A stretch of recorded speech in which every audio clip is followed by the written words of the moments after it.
저자가 12가지 칼럼을 묶어서 낸 책이고 당대엔 인기가 없었지만 빌 게이츠가 발굴한 책입니다. 세계대전에서 돌아온 저자는 경제뉴스를 처음으로 스토리텔링으로 시사뉴스화한 사람입니다. 미국의 12개 경제사건들은 기술과 금융이 급변하는 오늘날에 역시 교훈을 줍니다. 책 경영의 모험, 1969년 발간 당시엔 비인기로 폐간되었지만 91년도에 워렌 버핏이 빌 게이츠에게 권하고 2014년 빌 게이츠가 월스트리트저널을 소개하면서 역주행합니다. 저자는 경제기자 존 브룩스로 경제뉴스를 스토리텔링으로 종합뉴스지에 처음 실으면서 전속기자가 됩니다. 첫 번째 결혼의 후유증 때문인지 살이 멋지게 빠지고 두 번째 결혼에서 두 아이를 가집니다. 그간의 12칼럼을 묶어서 이 책을 내지만 망하고 월가의 속사정 책들을 냅니다. 황혼 이혼한 뒤 세 번째 결혼을 하면서 두 권을 더 집필하고 세상을 떠나고 월스트리트 저널이 60대인 그의 아들을 수소문하여 저작권 문제를 해결하고 책을 재발간합니다. 첫 번째 칼럼은 1950년대 포드가 아버지의 이름까지 건 신차의 실패입니다. 이름도 디자인도 성능도 절차적 방법을 따르지 않아 실패한 포드의 흑역사입니다. 1938년 이후 자동차 회사들은 전시체제여서 신모델이 없었지만 2차 대전이 끝난 이후 중산층이 부흥할 것이라 예상해 국민차를 디자인하기 시작합니다. 부유한 중역대를 타겟했는데 주가가 폭락하는 시기가 오면서 중산층 가정으로 타겟 시장이 급변합니다. 성적인 매력을 일부러 뺐는데 불황기에는 사치 경쟁과 성적 매력이 더 필요했습니다. 에드셀은 플레이보이와 경쟁이 되지 않았습니다. 트렁크 버튼, 냉난발 다이얼, 연료 등 자동 변속, 뒷문 도어락 등 당대로선 첨단 기술을 모두 집어넣었는데 불황기에는 단순한 모델이 오히려 선호되어서 쉐보레가 성장한 계기가 됩니다.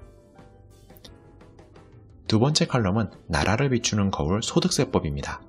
국회의 조세법률주의, 정부의 시행령주의는 영원한 줄다리기입니다. 기본소득처럼 세입과 세출을 단순화하는 것은 모두의 꿈이지만 따져보면 복잡한 제도가 필요합니다. 하지만 복잡함이 과해져 세무가 전문가의 영역이 되면서 과도제화되기 쉽습니다. 한국의 2016년 청탁금지법 논란처럼 미국은 60년대 출장과 미팅의 기준을 정했습니다. 한국의 2020년 정의연 회계 논란처럼 미국은 80년대 자선과 기부의 타락을 조사했습니다. 소득세는 산업혁명기 이후 누진적인 인두스로서 도입되었지만 면세 조항이 오늘날 너무 많아져 저자는 최초의 최소 예외 조항으로 돌아갈 것을 바랍니다. 세 번째 칼럼은 정보의 발생과 유통 속도로부터 어디까지가 내부자 거래인가의 논쟁입니다. 미국은 1942년 이 법을 제정했지만 사실상 사법이었는데 1964년 대형 소송이 등장합니다. 텍사스 걸프사는 캐나다 온타리오주에서 대규모 유전을 찾자 직원들이 자사주를 미친듯이 매입합니다. 직원들의 온 가족이 매달리자 지역 언론사가 궁금해하며 루머성 기사를 낼 지경이었습니다. 텍사스 걸프는 6회의 시추 결과를 투명하게 기자회견하지만 그 내용이 주식시장에 테이프로 나오기 전까지도 자사주를 미친듯이 매입합니다. 어느 시점부터 대박을 확신하는지 어느 시점까지가 내부자 거래인가인가 쟁점이 됩니다. 죽은 법이었던 내부자 거래법이 처음으로 적용되어 기자회견 이전의 매입을 다 무효화시킵니다. 네 번째 칼럼은 정보 지연만으로 대중이 공포에 쌓여서 주가가 폭락한 현상입니다. 앞서 텍사스 걸프 사건과 함께 우선 오늘날 전광판 이전의 주식시장을 먼저 알아야 합니다. 17세기부터 19세기는 우편을 사용했고 21세기 현재는 인터넷을 사용하는데 20세기에는 티커로 주식을 했습니다. 얇은 종이로 길게 출력되는 형태로 시세 전광판 및 한 줄 뉴스도 이를 이용했습니다. 1962년 3일 동안 이유 없이 대폭락이 찾아왔습니다. 브로드 테이프는 인쇄 방식이라서 거래량이 늘어나면 출력이 지연되어서 공포가 더 심화되었기 때문입니다. 대장주 AT&T가 100불을 넘기고서야 사람들이 안심하고 이전의 다우지수를 회복합니다. 그간 탐욕 세력이라고 비난받던 펀드들이 구원투수가 되면서 재평가된 계기입니다. 다섯 번째 칼럼은 크게 성공한 회사의 사회공헌의 책임이 어디까지인가의 논쟁입니다. 제록스는 건식으로 인쇄와 복사하는 것을 사무실의 내부로 가져오면서 떼도 넓합니다. 기존의 기술들은 있었지만 나뉘어진 특허를 자본으로 묶어내면서 상업화에 성공합니다. 대량 복사가 가능해지면서 저작권의 개념을 세우는데 사회공헌을 시작합니다. 생각보다 너무 회사의 덩치가 커지자 인간성을 어떻게 유지할지 계속 고민하고 세전의 순이익의 1.5%를 공헌하겠다며 사업을 확장하기로 결정합니다. 여섯 번째 컬럼은 대마불사, 증권사와 고객을 살리려 거래소와 은행이 합심한 사례입니다. 얼라이드가 기름 재고를 담보로 대출을 했는데 이 기름 재고가 사기였습니다. 케네디 암살의 혼란기에 증권사마저 무너지면 경제가 혼란에 빠지기 때문에 증권거래소가 일단 조기 폐장합니다. 법원의 압류에 대처하려면 1200만 불의 유동성이 당장 필요했습니다.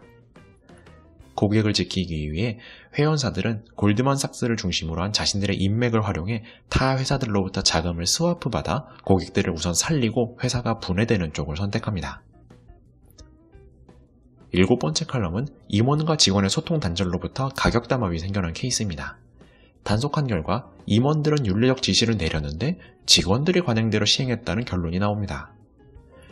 직원들은 관두거나 불응하거나 처벌받는 등 고통받았지만 임원들의 공모는 입증이 불가능해 전혀 피해 없이 넘어가게 됩니다. 이러한 사태는 거대 조직의 윤리, 목표, 비전 공유의 커뮤니케이션 문제가 개인의 양심 정체성을 위협하는 것에 대한 논의를 부릅니다. 여덟 번째 칼럼은 슈퍼개미 손더스가 월가를 위협했지만 공매도 때문에 몰락한 케이스입니다. 손더스는 1930년 미국의 공매도 금지법을 만들게 된 인물입니다. 그는 슈퍼개미로서 시장이 팔 때 모조리 쓸어 담는 전략을 썼습니다. 하지만 가격을 5달러, 250달러, 100달러로 시장을 흔들어대는 기관의 공매도 세력에 의해 패배하게 됩니다. 사람들은 그를 공매도에 패배한 정의로운 청년으로 보아서 재기의 기회를 주지만 곧 찾아온 대공황에 그는 다시 좌절하고 역사의 뒤안길로 사라집니다. 아홉 번째 칼럼은 전후에 가장 논란이 많았던 사람 릴리 앤설입니다. 1935년 루즈벨트의 테네시강 개발공사로 이름을 알리기 시작한 인물입니다. 국영 경제로서 워싱턴과 월가의 극단적인 갈등기임에도 좌파의 낙인은 피하면서 수완을 발휘해 사업을 일으켜냅니다. 1950년 전후 공무원을 퇴직하면서 기업을 합병하고 자원을 개발하는 D&R의 변호사로 커리어를 옮깁니다. 그의 양면적인 커리어와 발언들은 여러가지 생각거리들을 사람들에게 던져주었습니다. 미국의 사회 안전망은 안전하다? 생산력이 곧 안 보이다? 대기업이 중소기업을 촉진하는 존재다? 등입니다. 다음으로 10번째 컬럼은 주주총회에 반대자를 대처하는 5가지 회사의 대처 자세입니다. 3가지 짤은 한국에 가장 유명했던 필리버스터입니다. AT&T는 저격하는 주주를 피해서 뉴욕으로부터 먼 시골에서 주주총회를 열곤 합니다. GE는 저격하는 주주의 자유발언은 허용하지만 투표에 있어서는 이사회가 똘똘 뭉쳐서 방어합니다. 화이자는 가장 험한 저격의 주주로 유한 수준이어서 그냥 다같이 경청하는 분위기고 컴셋 역시 좋게 넘어갑니다. RCA는 서로 허심탄회하게 막말을 하지만 의장의 권위를 서로 존중하기로 해 조율하는 형태입니다. 11번째 칼럼은 기업정보보호법과 이공개 이직금지법 논란의 시초입니다. 올게무스는 우주복 공학자로 회사를 이직할 때 원 회사가 소송을 겁니다. 올게무스 측은 서류도 이미 다 뒀고 다 기억을 하지 못하며 이직은 자유라고 주장합니다. 군 리치 측은 이직은 더 좋은 조건을 받아들이기 때문에 하는 것이 필연적이며 이는 곧 노하우 유출로 자연스럽게 이어질 거라고 주장합니다. 법원은 무죄 추정 원칙에 의거해서 개가 사람을 물기 전까지는 착한 개로 본다는 비유를 씁니다. 노하우 유출이 발생하고 그 증거가 있고서야 처벌을 하겠다는 판례를 세웁니다. 12번째 칼럼은 1964년 영국이 외환위기를 겪고 고정환율제를 끝낸 사건입니다. 2차 대전 이후 브레턴 우주체제는 고정환율제, IMF, 세계은행, 통화스와프를 도입합니다. 영국의 전후의 내수 화랑과 구패권국으로서 파운드화의 국제 수요가 많자 파운드화가 해외로 자꾸 나가면서 환율이 절하되기 시작합니다. 오늘날 미국의 문제이기도 합니다. 고정환율제를 위해서 금리의 인상과 10억 불을 스와프 받았음에도 25억 불의 외환보 요구가 다 동납니다. 파운드화가 더 값이 떨어질 거라 예상되자 투기꾼들은 더더욱 파운드화를 팔아서 절하시킵니다. 비공산권의 은행들은 단합해서 영국에 30억 불의 차관을 주어서 이를 매입하게 하는데 환투기 세력들은 공세를 멈추지 않고 15억 불이나 소진시킵니다. 이에 연준은 이번엔 차관을 공개하지 않고 하루 만에 0.5억 불을 일시에 쏟아붓습니다. 그러고서야 환율전쟁이 끝나고 영국은 긴 긴축으로 차관을 갚고 보유고도 되찾습니다. 하지만 3차 중동전쟁 말 수에즈 위기 등 다시 1967년에 파운드화에 대한 공격이 시작됩니다.